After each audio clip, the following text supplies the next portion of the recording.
পীরগঞ্জে প্রতিষ্ঠানে যাবেন, এসিলেন্ট অফিসে যাবেন, থানায় যাবেন, বিভিন্ন প্রতিষ্ঠানে যাবেন, সেবা নেওয়ার জন্য মেডিকেলে যাবেন, সব সেবা আপনারা সুন্দরভাবে পাবেন।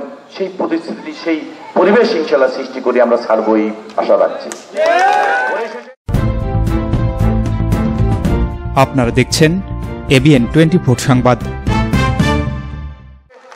এই এলাকার কর্মসংস্থান সহ এই এলাকার বাণিজ্যিক ব্যবসা কেন্দ্র পুনঃপ্রতিষ্ঠা করে এই অঞ্চলকে বাণিজ্যিক এলাকা সৃষ্টি করে আমাদের অনেক ভাই বোনেরা ঢাকায় গার্মেন্টস করে অনেক কষ্টের জীবিকা নির্বাহ করে। তারা যদি এখানে সেই ধরনের গার্মেন্টস শিল্প প্রতিষ্ঠা করা যায়, ইকোনমিক জোন যদি করা যায়, কি হবে?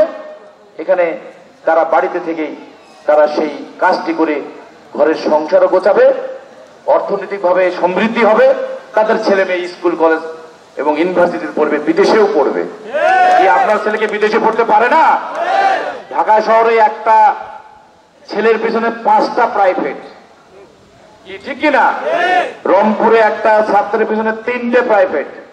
আর আপনার আমাদের ছেলের প্রাইভেট কয়টা দেন ভাই? একটাও দেয় না, কাপড়ও ঠিক মতো দিবার পান না।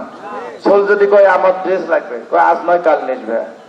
এই কাল করতে 1 মাস গেল, সোল কয় যে 1 মাস গেল তাও ড্রেস পাও না, মই হয় না, কয় এটা নিয়ে আসেন ওটা নিয়ে আসেন, অমুকের ছেলের তমুকে টিফিনে খায়, দিবার পান।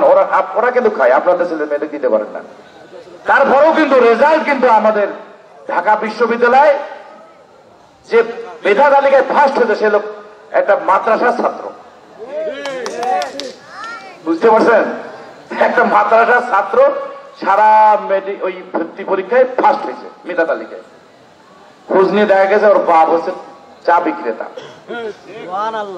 কি বললেন? কোথায় মেধা লুকিয়ে আছে? হ্যাঁ, আপনার ছেলে মেয়েদের কাছেও কিন্তু মেধা লুকিয়ে আছে। এরা কিন্তু দেশ বদলে দেবে। আবু সাইদ বদলে দিয়েছে না? বুকের তাজা রক্ত রাজপথে দিয়ে বাবনপুর প্রাণকে বদলে দিয়েছে না? পীরগঞ্জকে বদলে দিয়েছে না? রংপুরকে বদলে দিয়েছে না? দেশকে বদলে দিয়েছে না? শেখ হাসিনার পতন নিশ্চিত করছে না? এই হলো বীর।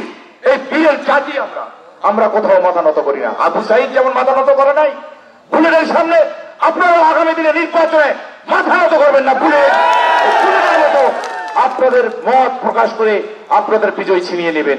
আবু সাইদের স্বপ্ন, যখন আবু সাইদ সেই বুকের তাজা রক্ত রাজপথে দিয়েছে, তার উদ্দেশ্য ছিল যে আমি যখন দেখেছি আমার বাবা 30 লক্ষ টাকা দিয়ে বিসিএস পাশের ঘুষ দিয়ে চাকরি নেওয়ার ক্ষমতা নাই, আমার বাবার ক্ষমতা নাই, আমার বাবা কৃষক, সে আমার পড়াশোনার খরচ দিতে পারছে না, তখন যে সেই কোটা বৈষম্য বিরোধী 65% আওয়ামী লীগের নেতা কর্মী বিভিন্ন ভাবে ভাগ বটনা করে ভুয়া সার্টিফিকেট নিয়ে মুক্তিযোদ্ধার চাকরি লুটপাট করেছে, সেখানে তো আমার চাকরি হবে না।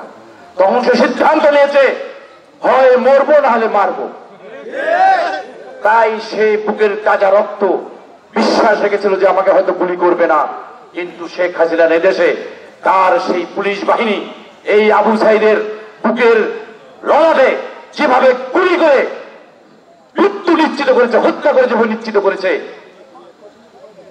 তার হত্যা নিশ্চিত হওয়ার পরেই তারা কিন্তু গুলি বন্ধ করেছে। প্রিয় ভাইয়েরা, এই আবু সাইদ রক্ত দিয়েছে, তার উদ্দেশ্য হচ্ছে বৈষম্য থাকবে না বাংলাদেশে, শেখ হাসিনার শাসন থাকবে না, আপনার আমার ভোটাধিকার প্রতিষ্ঠিত হবে, আমার ভোট আমি দেবো, যাকে খুশি তাকে দেবো। এই এলাকার মেধাবী ছাত্র যারা আছে তারা যেন মেধায় যেন চাকরি পায়, সেই রাস্তা, সেই উদ্দেশ্যে সে বুকের তাজা রক্ত ঢেলিয়ে দিয়েছে। সেই তাজা রক্তকে শপথ নিয়ে এই পবিত্র ভূমিকে পবিত্র করার দায়িত্ব কাদের? আপনার আমাদের। ওপারে আবু সাইদ তার জীবন দিয়ে শায়িত আছে, এবারে আমরা আপনারা দিবালোকে তার মৃত্যুর দৃশ্য দেখে আমাদের শিক্ষা নিতে হবে, এরকম যেন আর আবু সাইদের জীবন দিতে না হয়। চাকরির জন্য বৈষম্য বিরোধী যে সকল সমাজে যেসব বৈষম্য, তার জন্য যেন কোনো জীবন দিতে না হয়, সেই শিক্ষাই আমাদেরকে আবু সাইদ দিয়েছে, ঠিক কিনা? তাই আসুন, আজকে আমাদেরকে কোর্ট চড়তে হবে। ধর্মদাসপুর কর্ত নদীর অববাহিকায় আমাদের এই বাড়ি, ঠিক কিনা? এখান থেকে রংপুর, এখান থেকে এই কর্ত নদীর পলি অঞ্চলের থেকে আপনারা যে সকাল থেকে বিকেল পর্যন্ত মাঠে নিড়ানি দিতে হয়, ধান কাটতে হয়, তারপর বিভিন্ন সবজি চাষ করতে হয়, বিভিন্ন ধরনের কাজ করে জীবন যুদ্ধে আপনাদের লিপ্ত থাকতে হয়। সেই জায়গা থেকে রংপুরে বাংলাদেশকে এবং এই পীরগঞ্জকে দেখিয়ে দিতে হবে যে এই ধর্মদাসপুরের এই পদ্মা নদীর অববাহিকায় যাদের বাড়ি তারাও ঘুরে দাঁড়াতে পারে, তারাও আবু সাইদের মতো রক্ত দিয়ে পীরগঞ্জকে মুক্ত করবে, পীরগঞ্জকেও তারা তাদের নিয়ন্ত্রণে রেখে তাদের প্রতিষ্ঠিত করবে, এটা আমরা বিশ্বাস করি প্রিয় ভাইয়েরা। সেই সময় সুযোগ আর বেশি দূরে নয়, সামনে আসছে। তাই আমরা চাই যারা এই দলের জন্য সংগ্রাম করেছে, আন্দোলন করেছে, জীবন দিয়েছে, তাদের প্রতি আমাদের সবসময় শ্রদ্ধা থাকবে। আমরা ইতিমধ্যেই সিদ্ধান্ত নিয়েছি মুস্তাফিজুর রহমান, মরহুম মুস্তাফিজুর রহমানের নামে একটা একাডেমি করব। সেই মুস্তাফিজুর রহমানকে আমরা প্রতি বছরই স্মরণ করব।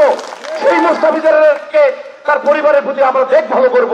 এই মুস্তাফিজুর রহমানের প্রতি তার স্মৃতিকে ধরে রাখার জন্য আমি এই বহরমপুর ইউনিয়ন বিএনপির প্রতি আমি আকুল আবেদন, মুস্তাফিজুরকে আমাদের মাঝে জানি সবসময় বিচরণ করে, সেই কাজটি আমাদেরকে করতে হবে প্রিয় ভাই। আমরা ওয়াদাবদ্ধ করেছি যে ইউনিয়নে কোনো অন্যায় থাকবে না, অবিচার থাকবে না, জুয়া থাকবে না। জুয়ার সাথে সংশ্লিষ্ট ভাইদের প্রতি উদ্দেশ্য বলতে চাই, অনেক জুয়া খেলেছেন, অনেক জুয়ার টাকা খেয়েছেন, কোনো পরিবর্তন হয়েছে? এটা একটা নেশা, নেশা। এই নেশা বাদ দেন, কোনো লাভ নেই। এই জুয়ের বেড়া, জুয়ের সোল, জুয়ের বেডিক বিয়ে দেয়, এলে শুনতে হয় না? যারা জুয়ে খেলে না, জুয়ে বসায় না, তারা কি না খায় আছে ভাই? আছে এখানে? এই 2-4 জনকে পালা হবে আপনাদেরকে। কি আমরা বাদ দিতে পারবো না? বাদ দেন, নিজে নিজে বাদ দেন, আমাদের জন্য হাত না ওঠে। কি বলে? আর হাত যদি ওঠে তাহলে রংপুরে মার্ডার কেসের সাথে ঝুঁকি দিয়ে দেবো। কি ঠিক আছে কিনা? আর বাড়াবাড়ি কোনো খবর নাই, ঠিক আছে কিনা? সময় দিয়ে দিলাম। কয়দিন সময় দিলেন? কয়দিন সময় দেবেন? হ্যাঁ, সময় নাই বলছে, সময় নাই, ভালো হয়ে যাক।